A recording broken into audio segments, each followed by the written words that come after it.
ongoing thing.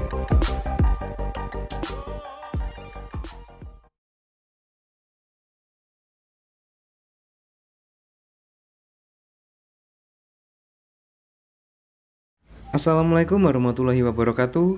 Jumpa lagi di channel Sahabat Medis. Di video kali ini kita akan membahas mengenai FR SKB CPNS di bidang keperawatan.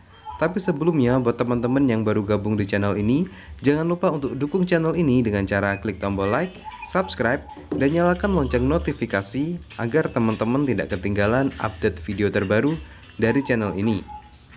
Dan langsung saja kita masuk ke pembahasannya. Pada video kali ini kita akan membahas mengenai FR SKB perawat.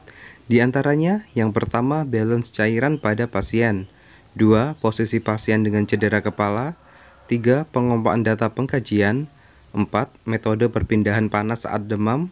5. Luas luka bakar. 6. Tingkat kesadaran. Dan yang ketujuh, metode keperawatan. Dan langsung saja kita masuk ke soal yang pertama. Nyonya X usia 40 tahun dengan berat badan 65 kg dirawat di ruang penyakit dalam dengan keadaan tidak sadar. Klien mempunyai riwayat penyakit jantung dan stroke.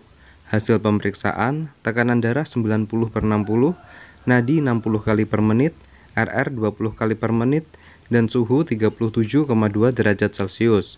Saat dilakukan pemasangan NGT, terdapat cairan lambung merah kehitaman 500 cc, urin 200 cc, dan BAB 100 cc.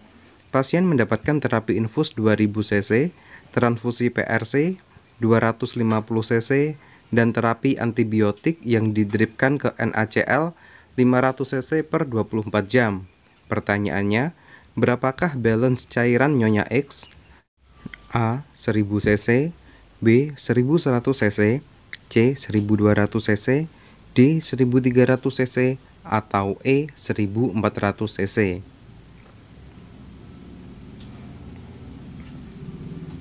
Jawaban yang paling tepat adalah D. 1300 cc. Untuk menghitung balance cairan, langkah pertama yang dilakukan adalah kita hitung cairan yang masuk terlebih dahulu, yaitu terapi infus sebanyak 2000 cc, transfusi PRC 250 cc, terapi drip NaCl 500 cc, dan totalnya adalah 2750 cc. Kemudian kita hitung cairan keluar, cairan lambung sebanyak 500 cc, urin 200 cc, BAB 100 cc, dan IWL 650 mili. Nah, untuk menghitung IWL ini, rumus yang digunakan adalah konstanta kita kalikan dengan berat badan. Konstanta di sini 10 sampai 15, dan di sini kita memakai yang 10 karena di beberapa instansi ada juga yang memakai konstanta 15. Kemudian kita jumlahkan semua total cairan yang keluar, 500 ditambah 200 ditambah 100 dan ditambah 650, hasilnya 1450. Untuk rumus menghitung balance cairan, yaitu cairan masuk dikurangi cairan keluar. Di sini cairan masuknya 2750 dikurangi cairan keluar 1450, hasilnya 1300. Jadi jawaban yang paling tepat adalah yang D. Kita lanjut ke soal berikutnya.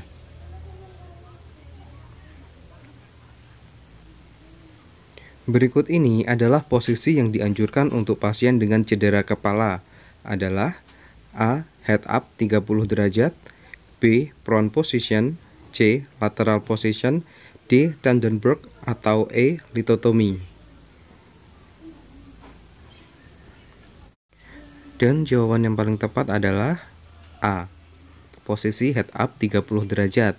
Posisi ini dianjurkan untuk mengurangi kemungkinan terjadinya peningkatan tekanan intrakranial. Kita lanjut ke soal berikutnya.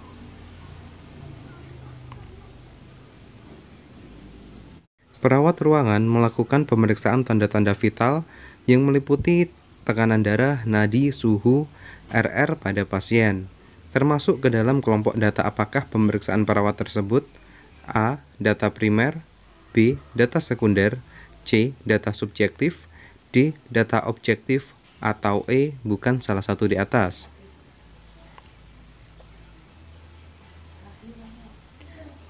Jawaban yang paling tepat adalah D. Data objektif. Sekarang kita bahas untuk setiap opsinya. Untuk data primer, ini adalah data yang didapatkan langsung dari pasien. Untuk data sekunder, ini adalah data yang didapatkan dari keluarga atau kerabat terdekat pasien. Untuk data subjektif, ini adalah data dari apa yang dirasakan pasien dan tidak dapat diukur dengan alat, contohnya seperti mual atau nyeri. Sedangkan untuk data objektif, ini adalah data yang bisa diukur, contohnya pemeriksaan tanda-tanda vital. Kita lanjut ke soal berikutnya.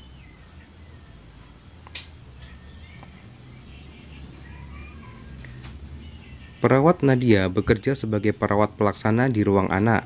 Ketika ia bekerja, ada salah satu pasiennya yang demam dan ketika diukur suhunya menunjukkan angka 38 derajat Celcius. Kemudian ia melepas baju pasien dengan tujuan untuk menurunkan suhu pasien. Berdasarkan prinsip perpindahan suhu, apakah kasus di atas? A. Konduksi, B. Radiasi, C. Evaporasi, D. Konveksi, atau E. Konduksi langsung.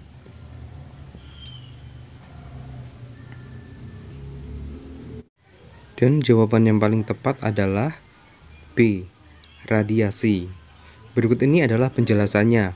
External cooling adalah cara untuk menurunkan suhu dengan melakukan berbagai tindakan dengan prinsip radiasi seperti membuka baju dan selimut, konduksi dengan memberikan pakaian yang tidak dingin dan melakukan kompres hangat, konveksi dengan melakukan fanning atau menggunakan kipas angin, dan evaporasi.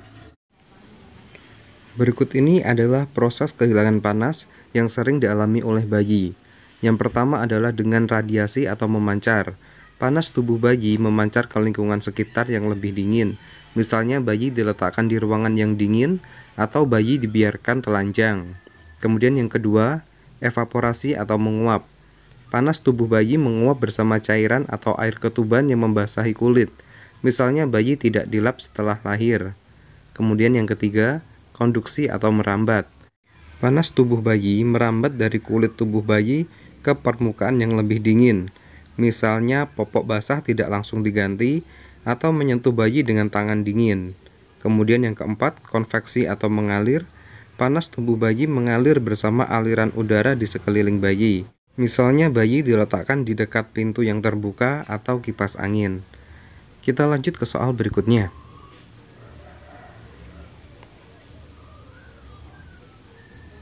Tuan H dibawa ke IGD karena mengalami luka bakar.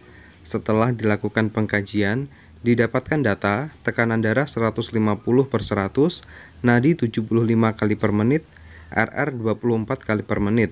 Terdapat luka bakar pada dada dan perut serta seluruh lengan kanan. Pertanyaannya, berapakah luas luka bakar yang dialami Tuan H? A. 18%, B. 25%, C. 27%, D. 30%, atau E. 36%.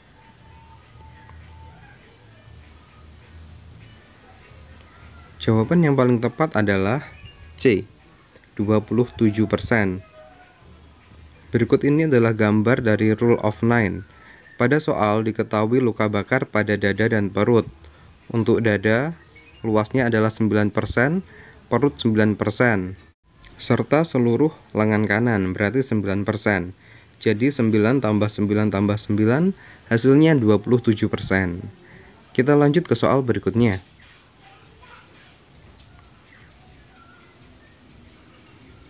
Nyonya X dibawa ke rumah sakit akibat kecelakaan. Ketika dilakukan pengkajian, didapatkan data ada luka pada kepala sebelah kiri dan tangan sebelah kiri. Pasien mengalami penurunan kesadaran dengan penilaian GCS E3V4M4. Termasuk ke dalam kategori apakah tingkat kesadaran pasien?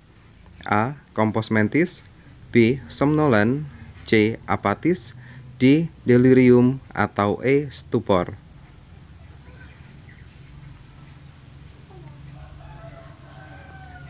Jawaban yang paling tepat adalah D. Delirium. Berikut ini adalah kriteria kesadaran berdasarkan nilai GCS.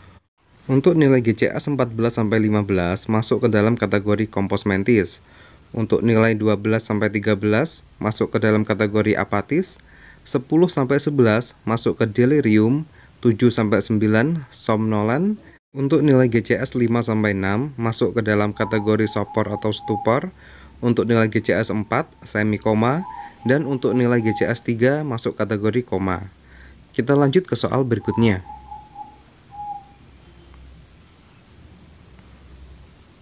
Seorang perawat tampak sedang melakukan pengkajian, merumuskan diagnosa keperawatan, dan menyusun rencana asuhan keperawatan pada pasien.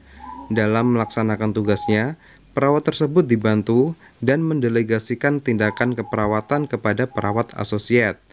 Apakah metode penugasan keperawatan yang digunakan dalam manajemen asuhan keperawatan profesional di ruang perawatan tersebut? A. Metode kasus. B. Metode tim.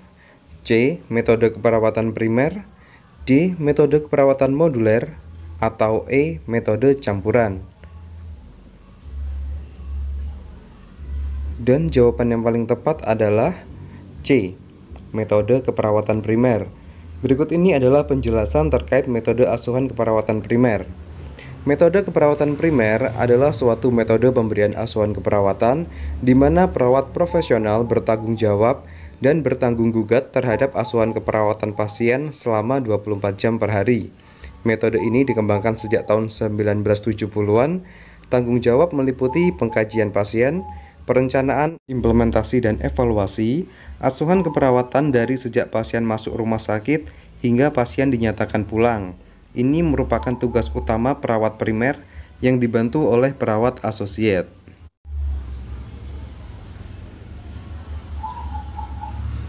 Oke, sementara cukup sekian untuk video kali ini. Semoga video ini bisa bermanfaat dan semua teman-teman di channel ini bisa mendapatkan nilai terbaik dan lolos menjadi ASN tahun ini. Wassalamualaikum warahmatullahi wabarakatuh. Sampai jumpa di video berikutnya.